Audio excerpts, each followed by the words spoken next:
Hi everybody, this is Mike Moran, the principal at Woodrow Wilson High School. In this video, we're going to go over the AB calendar.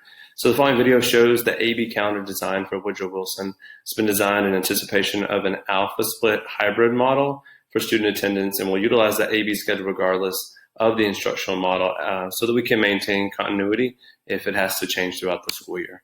So this is a sample of what it looks like. So this is the year mapped out. So we see our different grids for our months, and so this would be the first day of school, actually starting with a B day. So what you'll see, and we've tried to color code it so that it's pretty simple, is that Mondays and Tuesdays, we've got A, B, Thursdays and Fridays, A, B. So primarily our Mondays and our Thursdays are going to be our A days, our Tuesdays and our Fridays are going to be B days, and then our Wednesdays are left open. I'll show you what we'll do with Wednesdays in just a minute. But only on weeks where if there's a holiday on Monday will this Wednesday change for the most part. And so as you can see, in most weeks we have A and B on Monday and Tuesday, and then A and B on Thursday and Friday. This is a little bit of a different week, and I'll show you why in October. But we've been very intentional with our calendar. So as we look through the months, again, November, this is our election day, so this day has been moved over. So we have our A and B being on Wednesday, and then Thursday, Friday, A and B. So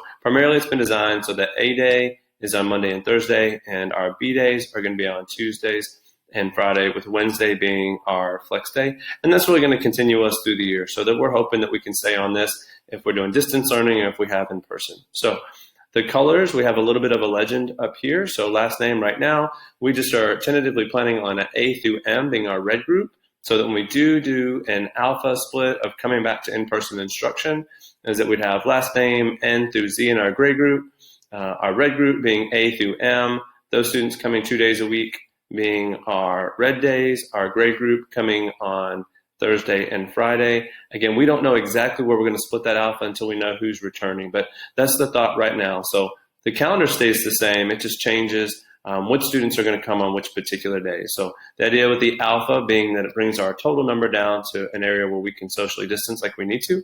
And these are the dedicated days. We'll be on a 9-week grading period so that you can see when it starts. So the 6 weeks would start on the first day of the 8th, and then you see that it finishes on November 6th. Starts again on November 9th, but now our first semester goes all the way until the end of January. So those are the two cycles that would make up our first semester, and then February 1st we start our second 6 weeks, our third 9 weeks, our second semester. And then that is going to finish up here on April 9th, and then we start on the 12th, and that will carry us through our last day of the school year, June 18th, and that will finish up our 4 9-week cycles. We've tried to put on here all the testing dates and windows that we know, a few more indicators so that you know what the labels mean. So this is our traditional schedule that we're going to go with, but I did want to show you what we're going to do with our Wednesdays. Because we know we'll have limited amounts of face-to-face instruction and our A and B days being laid out, we really have been thoughtful. And so this is a draft, but what we are thinking about how we can use our Wednesdays for flex time for testing so that it doesn't interfere with our instructional time that would happen on Monday, Tuesday, Thursday, and Friday. So I know that our kids participate in a tremendous amount of testing. So to start the month, we know that we're going to have to do some baseline testing with MAPS. So we'll probably start to bring students up so that they can participate in these MAPS testing.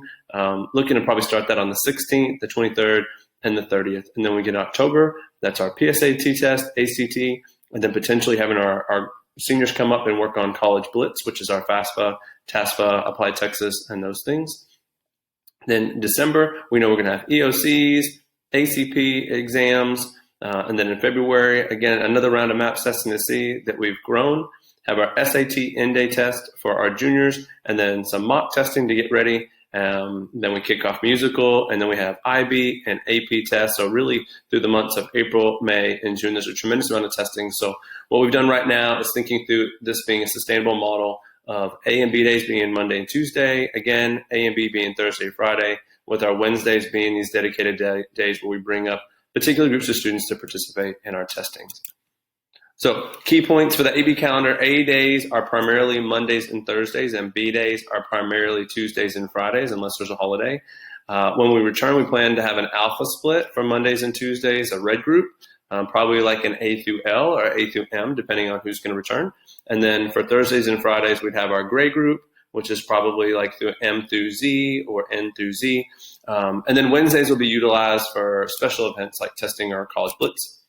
And then for related information, you can also see our videos on the bell schedule. There's one on a typical school day, and then there's one on what a Wednesday flex day would look like if you were at home, and if we were on campus administering an exam. Most of that is an asynchronous learning day with dedicated office hours. So again, thank you guys for partnering with us to make Woodrow Wilson the exemplary school for teaching and learning.